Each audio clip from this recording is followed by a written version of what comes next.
Hello friends, मैं हूं सन्मय प्रकाश और आप देख रहे हैं यूट्यूब चैनल सरकारी जॉब न्यूज़। कई महत्वपूर्ण टॉपिक्स हैं जो देख रहे हैं आप, एक एक करके सब पर चर्चा करेंगे आपके एग्जामिनेशन के पॉइंट ऑफ व्यू से। शुरू करते हैं और दोस्तों पसंद आए तो एक लाइक बटन तो बनता है ना। तो क्वेश्चन होगा यहाँ पर, सीनियर मार्क्सवादी लीडर वी.एस. अच्युतानंदन, तो उनका निधन हो गया 21 जुलाई 2025 को। तो किस राज्य के चीफ मिनिस्टर रह चुके थे? क्या होगा आंसर इसका? केरल। ठीक है, केरल के पूर्व मुख्यमंत्री थे, उनका निधन हो गया, बीमार थे, 101 वर्ष के थे। ये रहा फोटोग्राफ इनका। 2006 से 2011 तक केरल के चीफ मिनिस्टर थे और भारतीय कम्युनिस्ट पार्टी मार्क्सवादी जो ना यानी CPIM उसके सीनियर लीडर थे। अनुभवी कम्युनिस्ट नेता कहिए, स्वतंत्रता सेनानी भी कहिए, और कम्युनिस्ट आंदोलन जो केरल में बहुत फैला उसके मजबूत प्रतीक के तौर पर थे। दशकों तक उन्होंने वहाँ राजनीति की थी। चलिए आगे बढ़ते हैं और अगला इंपॉर्टेंट क्वेश्चन है। भारतीय सेना को 3 अपाचे कॉम्बैक्ट हेलीकॉप्टर AH-64E की खेप मिल गई है जुलाई में। तो इसे किस कंपनी ने बनाया है? आंसर होगा बोइंग कंपनी ने बनाया है। आपको बता दूं ये न्यूज़ है, इंडियन एयरफोर्स के पास अपाचे हेलीकॉप्टर पहले से हैं। अमेरिका से ही भारत ने खरीदे थे बोइंग कंपनी से। ठीक है, किसके पास? एयरफोर्स के पास। लेकिन आर्मी के पास पहली बार अपाचे हेलीकॉप्टर आया है और ये 3 पहली खेप है। 6 अपाचे हेलीकॉप्टर के लिए एग्रीमेंट साइन हुए थे बोइंग कंपनी से, लेकिन कुछ डिले हो गया था क्योंकि भारत और अमेरिका के बीच में जो थोड़ा टेंशन आ गया था, तो बहुत सारी चीज़ों की आपूर्ति उसने रोक दी थी। जैसे कि जो फाइटर जेट जो भारत बना रहा है, HAL बना रहा है, उसके इंजन की आपूर्ति रोक दी थी। लेकिन अब उसने उसकी भी आपूर्ति शुरू कर दी है अमेरिका ने। और अपाचे को भी पहले ही आ जाना था, लेकिन 1.5 साल पहले, लेकिन ये विवाद की वजह से टलता रह गया।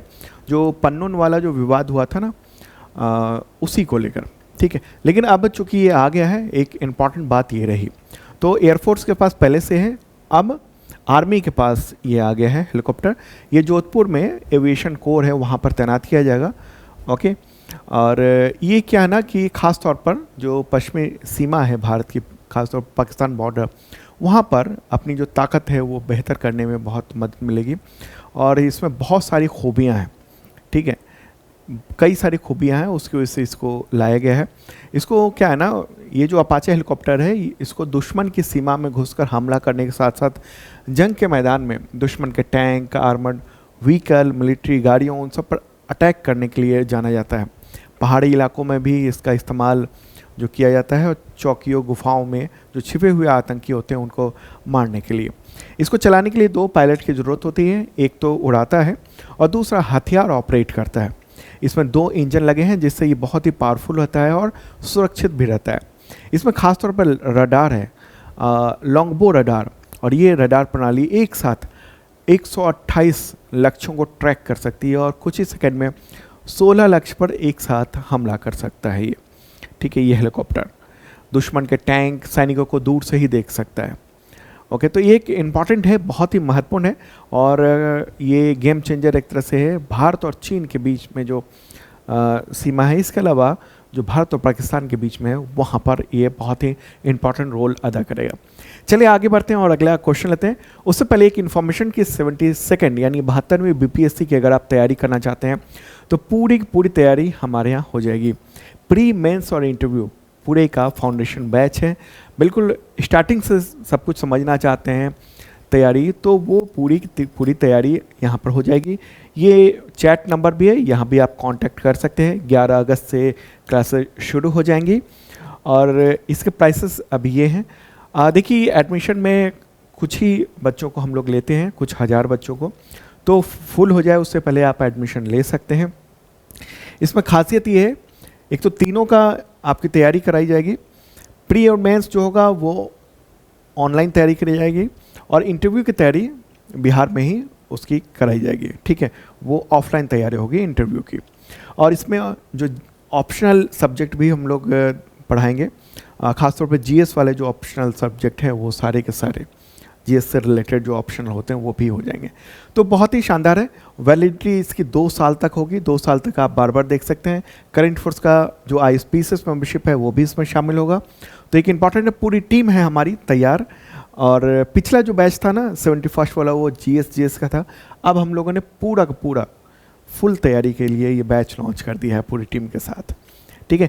तो शार्प लर्निंग ऐप है, वहाँ पर जाकर आप इसको ज्वाइन कर सकते हैं, इंपॉर्टेंट है।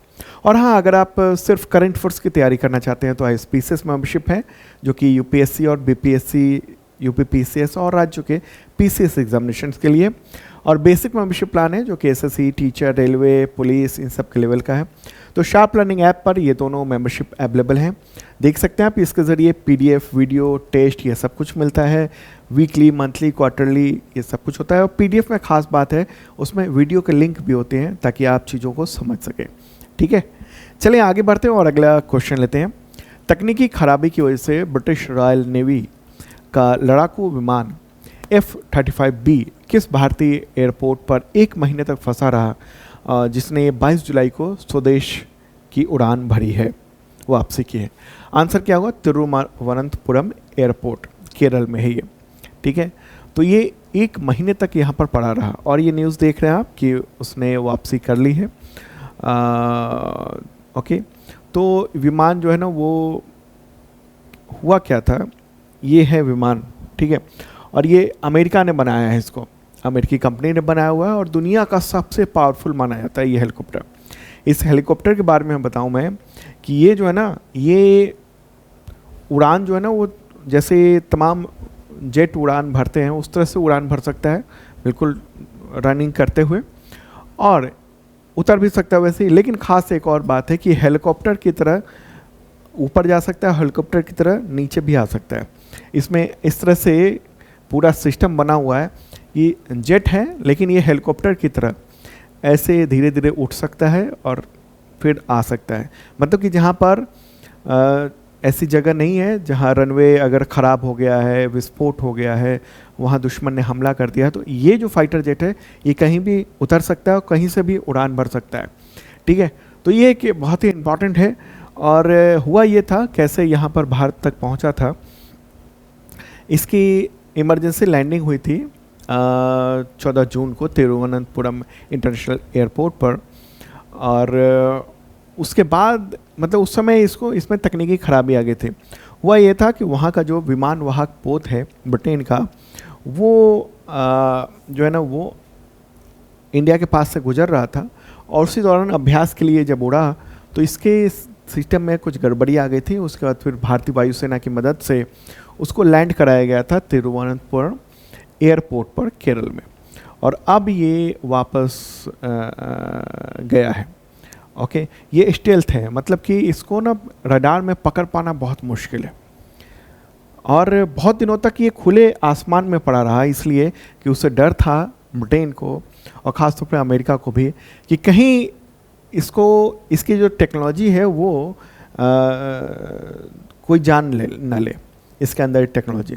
तो काफ़ी वक्त तक ये मतलब खुले आसमान में पड़ा रहा और सेटेलाइट से वो ट्रैक कर रहा था कि कोई इसके आसपास तो नहीं है। इसकी सुरक्षा की जा रही थी CISF के द्वारा। तो उसके बाद फिर वहाँ की टीम आई टेक्निकल और तब इसकी मरम्मत हुई है।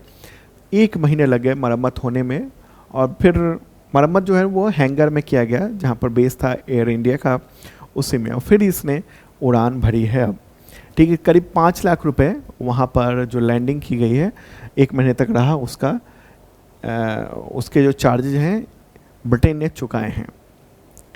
ओके, अगला क्वेश्चन लेते हैं। यूपी सरकार ने 1 करोड़ रुपए तक की संपत्ति की रजिस्ट्री पर महिलाओं को कितने प्रतिशत स्टाम्प शुल्क की छूट दी है? आंसर का 1% की, ठीक है। और ये न्यूज़ देख रहे हैं, यूपी कैबिनेट ने ये फैसला किया है। 1 करोड़ रुपए तक की अगर रजिस्ट्री होगी और महिला के नाम पर है तो वो 1% की छूट मिल जाएगी। दरअसल उत्तर प्रदेश में ना संपत्ति का जो उस पर जो चार्ज लगता है यानी स्टाम्प ड्यूटी जो लगता है वो करीब 8% के 7 से 8% के आसपास है। तो उसमें 1% की कमी हो जाएगी, ठीक है। सरकार का मानना है कि इससे क्या होगा कि महिलाओं के पक्ष में उनके नाम पर संपत्ति खरीदने में भारी इजाफा होगा, ठीक है। तो ये एक इम्पॉर्टेंट बात रही। चलिए आगे बढ़ते हैं और अगला क्वेश्चन, किस देश ने यूनेस्को यानी संयुक्त राष्ट्र शैक्षणिक, वैज्ञानिक और सांस्कृतिक संगठन उसे बाहर निकलने की घोषणा कर दी है जुलाई 2025 में। फिर से आंसर क्या होगा इसका? अमेरिका। अमेरिका अब बाहर निकल रहा है और ये फैसला उसने ले लिया है और कहा है कि दिसंबर 2026 के अंत में ये प्रभावी होगा। ओके, अमेरिका क्यों इससे बाहर निकल रहा है? उसका ये मानना है कि यूनेस्को जो है ना वो इजराइल विरोधी पूर्वाग्रहों से ग्रसित है। दरअसल यूनेस्को के कई सारे जो फैसले हैं और वो खासतौर पे जो बच्चों के लिए काम है, वो जो फ़िलिस्तीन के जो हैं उनके लिए काम कर रहा है। तो इससे जो है ना अमेरिका खफा है, इजराइल खफा है। तो उसने ट्रंप से कहा और ट्रंप ने ये काम किया है कि अब अमेरिका पिछले कुछ वक्त में हम देख रहे हैं, अभी ट्रंप के कार्यकाल में अगर देखेंगे, इससे पहले के कार्यकाल में भी वो यूनेस्को से बाहर हो गए थे और इस कार्यकाल में भी अब यूनेस्को से वो बाहर हो रहे हैं। फैसला कर लिया उन्होंने, ठीक है। तो ये है, और आपको बताऊं कि ये तीसरी बार है जब अमेरिका बाहर निकला है। ट्रंप के शासनकाल में 2 बार, और अगर हम कहेंगे एक तो अभी 2000 अगले साल ये प्रभावी होगा, फैसला तो हो ही गया है। तो दिसंबर 2026 में एग्जिट हो जाएगा इसका यूनेस्को से। इससे पहले जो ना 2017 में भी बाहर निकल गया था। उस वक्त डोनाल्ड ट्रंप राष्ट्रपति थे और बाद में जब बाइडेन राष्ट्रपति बने अमेरिका के, तो उन्होंने क्या किया, फिर से यूनेस्को में अपने देश को शामिल कर लिया था, ठीक है, 2011 में। अगर हम उससे भी पहले की बात करेंगे तो 1984 की भी बात है। रीगन प्रशासन था, उस दौरान भी अमेरिका ने यूनेस्को से अपने आप को वापस ले लिया था और उस वक्त ये आरोप लगाया गया था कि सोवियत संघ के हितों को बढ़ावा दे रहा है, ठीक है। बाद में फिर 2003 में जॉर्ज डब्ल्यू बुश ने जो है ना उसमें यूनेस्को में खुद को फिर से शामिल कर लिया था, मतलब अमेरिका को, ठीक है। यूनेस्को क्या है? यूनेस्को जो है नाम से ही आप समझ रहे हैं, ये शैक्षणिक, वैज्ञानिक और सांस्कृतिक संगठन है और विशेष एजेंसी है यूनाइटेड नेशंस की। इसका उद्देश्य है शिक्षा, कला, विज्ञान और संस्कृति में अंतर्राष्ट्रीय सहयोग के माध्यम से दुनिया को शांति और सुरक्षा को बढ़ावा देना। इसके 194 मेंबर हैं और 12 जो है ना वो सहयोगी सदस्य हैं। इसकी स्थापना कब हुई थी? 1945 में, 16 नवंबर 1945 में। मुख्यालय इसका पेरिस में है और इसके जो डायरेक्टर जनरल हैं वो कौन है? Audrey Azoulay. अगला क्वेश्चन लेते हैं, विश्व ड्राउनिंग प्रिवेंशन डे कब मनाया जाता है? यानी डूबने से बचाने का जो वो है ना कोशिश है उसको लेकर दिवस। आंसर होगा 25 जुलाई को मनाया जाता है और हर साल कई लाख लोग डूबने से मर जाते हैं, ठीक है। तो उनको बचाने के लिए ये दिवस मनाया जाता है। डूब जाते हैं बच्चे, वो मतलब बहुत छोटे से लेकर और बड़े लोग तक डूब जाते हैं। छोटे बच्चों की बात करेंगे तो जैसे बहुत छोटा बच्चा है और वो बाल्टी में ही डूब गया, वो उलट गया, तो उससे भी डूबने से मौत हो जाती है। बड़ा व्यक्ति है तो वो तालाब कहीं और या बाढ़ में ही डूब गया, इस तरह से। तो इसको बचाने के लिए दिवस यूनाइटेड नेशंस ने घोषित किया हुआ है। अगला क्वेश्चन, फेडरेशन इंटरनेशनल डे से सोसाइटीज़ मैजिक्स यानी FISM की बेस्ट मैजिक क्रिएटर 2025 पुरस्कार जीतने वाली पहली भारतीय कौन बनी है? तो सुहानी शाह है। ये जो अवार्ड है ना वो इटली के टोरिनो में आयोजित एक प्रतिष्ठित FISM जो वर्ल्ड चैम्पियनशिप है उसमें ये दिया गया है। ये जादू की ऑनलाइन श्रेणी में जो बेहतरीन जादू है उसके बारे में ये दिया गया है, ठीक है। तो इम्पॉर्टेंट बात है ये, सुहानी शाह। चलिए आगे बढ़ते हैं और अगला ये क्वेश्चन, एक इन्फॉर्मेशन दे रहा हूँ कि देश की पहली सुपरसोनिक जो उड़ान है ना उसका प्रतीक था MiG-21, उसकी विदाई हो रही है 19 सितंबर 2025 को, ठीक है। तो 62 साल के बाद उसको रिटायर कर दिया जा रहा है। तो डिफेंस मिनिस्ट्री ने एक बयान जारी किया है और उसी में ये कहा गया है कि ये जो MiG-21 है वो भारत की सुपरसोनिक उड़ान की प्रतीक थी। सुपरसोनिक मतलब जो साउंड की स्पीड है ना उससे या उससे थोड़ा ज़्यादा, या मैक 5 के बीच में, मैक 1 से लेकर मैक 5 के बीच में जो उड़ान होती है उसको सुपरसोनिक कहा जाता है, ओके। तो ये सुपरसोनिक विमान था जिसको अब पूरी तरह से रिटायर कर दिया जाएगा और इसने बहुत भूमिका निभाई है 1999 के करगिल वॉर में, 1971, उससे पहले 1971 के वॉर में, ठीक है। ये बहुत ही बेहतरीन काम किया था इसने। कुछ वक्त से इंडियन एयरफोर्स ने इसका इस्तेमाल बंद कर दिया था, अब इसको औपचारिक रूप से 19 सितंबर को रिटायर कर दीजिएगा। ओके, चलिए आगे बढ़ते हैं। और अगला इम्पॉर्टेंट बात यह है कि प्राइम मिनिस्टर नरेंद्र मोदी जो है ना वो 4 दिवसीय यात्रा पर विदेश गए हैं। किन 2 देशों की यात्रा पर गए हैं? तो ब्रिटेन और मालदीव की। ठीक है, ब्रिटेन और मालदीव की। ब्रिटेन के साथ क्या है ना, वो FTA एग्रीमेंट होने वाला है, फ्री ट्रेड एग्रीमेंट होने वाला है। तो मुझे लगता है कि आज हो जाएगा, तो फिर मैं कल के करंट अफेयर्स में उसके बारे में भी बताऊंगा। ऐतिहासिक समझौता होने वाला है, बहुत वक्त से वो टल रहा था, India UK free trade deal. वो डील हो जाएगी आज, और उम्मीद यही है साइन हो जाएगा, और उससे बहुत कुछ बदलाव आने वाला है। ठीक है, जो सामानों के जो कीमत है, जो ख़ास तौर पर ब्रिटेन से आ रहा है या यहाँ से ब्रिटेन जा रहा है, तो वो उसमें बड़ा बदलाव ये आने वाला है। ठीक है, तो इसके बारे में डिटेल में बताऊंगा। अच्छा, इसके बाद ना वो प्राइम मिनिस्टर नरेंद्र मोदी जो है वो कहाँ जाएंगे? तो वो मालदीव भी जाएंगे, जो पड़ोसी देश है वहाँ भी जाएंगे। ओके, तो एक बार देख लेते हैं यूनाइटेड किंगडम कहाँ पर है, जहाँ वो पहुँचे हैं अभी। तो ये प्यारा भारत है और ये यूरोप है, उसी में ये वाला जो हिस्सा देख रहे हैं आप, ये है यूनाइटेड किंगडम। यहाँ के प्राइम मिनिस्टर हैं कीर स्टारमर। ठीक है, और इसके बाद प्राइम मिनिस्टर नरेंद्र मोदी जो है ना वो यहाँ भी जाएंगे, मालदीव भी जाएंगे, और वहाँ पर बातचीत होनी है। ठीक है, इस यात्रा से काफ़ी कुछ बेहतर उम्मीद की जा रही है, तो फिर मैं डिटेल आपको बताऊंगा जो अपडेट आएगा। तो अब एक क्वेश्चन लेते हैं। भारत ने कितने वर्षों बाद चीनी नागरिकों को जुलाई 2025 में पर्यटक वीज़ा जारी करना शुरू कर दिया है? 5 वर्ष के बाद। ठीक है, और ये न्यूज़ देख रहे हैं आप द हिंदू में। After 5 years India to issue visa to Chinese tourists. तो लंबे समय तक भारत और चीन के बीच में तनाव रहा है, और उस दौरान वीज़ा भारत ने जो है ना खासतौर पर पर्यटकों के लिए वो बंद कर दिया था।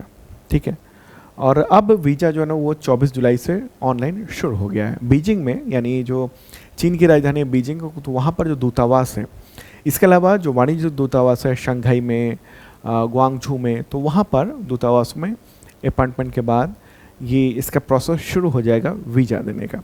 तो चीनी विदेश मंत्रालय ने इसको सकारात्मक कदम बताया। देखिए, काफ़ी तनावपूर्ण रहा है भारत और चीन का रिश्ता पिछले 5 वर्षों में। बात है 2020 की, जब LAC पर यानी लाइन ऑफ एक्चुअल कंट्रोल पर गलवान संघर्ष के बाद से तनाव, मतलब गलवान संघर्ष हुआ था और फिर तनाव बहुत ज़्यादा था। फिर सीमा को लेकर बहुत सारी बातचीत हुई है, डी एंगेजमेंट हुआ है, मतलब दोनों सेनाएं पीछे हटी अपनी अपनी जगहों से। और फिर पिछले साल की बात है, अक्टूबर 2024 में कजान में प्राइम मिनिस्टर नरेंद्र मोदी और राष्ट्रपति शी जिनपिंग की मुलाकात हुई थी। उसी के बाद जो है ना वो भारत और चीन के बीच में संबंध थोड़े से मधुर होना शुरू हुए थे, और ये माना जाता है कि रूस इसमें बहुत बड़ी भूमिका निभाई है। रूस ये चाहता है कि भारत और चीन जो है ना वो दुश्मन की तरह न रहे। तो इसी महीने अभी जुलाई 2025 में ही विदेश मंत्री S जयशंकर वो चीन की यात्रा पर गए थे, और वहाँ पर उन्होंने शी जिनपिंग जो राष्ट्रपति हैं चीन के, उनसे मुलाकात भी की थी।